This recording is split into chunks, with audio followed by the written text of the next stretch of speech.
გამარჯობოთ. 5 წლისა იყო წმიდა სიმეონ მესვეტე, როცა მასთან უფალი მივიდა. სიმეონი ეკითხება, უფალო, როგორ გაგაკრესო ჯვარზე? უფალმა ხელები გაშალა და პასუხობს, აი ასე გამაკრესო ჯვარზე. და შემდეგ დაამატა, შენ კი ჩემთან ერთად ეციო ჯვარს ყოველ დღე. უფალმა თქვა, რომელსა უნდეს შემდგომა ჩემსა მოსვლაი, უარყავ თავითვისი, აღიღე ჯვარითვისი და შემომიდეგინმე.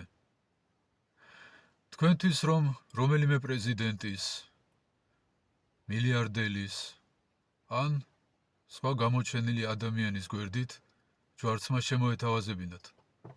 რა თქმა უნდა, თავიდანვე უარი უნდა გეთქვათ, რადგან მოკვდე გიჟების გვერდით არაფრის გულისთვის ეს არის სისულელე.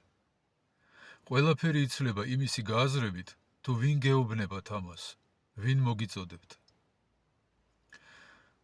მაგრამ საკუთარ თავზე შეყვარებულობის გამო ჩვენი გონება უფრო გოლგოთაზე აკეთებს აქცენტს. თავის სიკვდილზე უფრო დარდობს და ის ავიწყდება, თუ ვის გვერდით კვდება.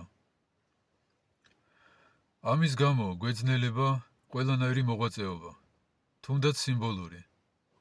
ამის გამო მთელი ცხოვრება ჯვარს კი არ ვატარებთ, არამედ მივათრევთ.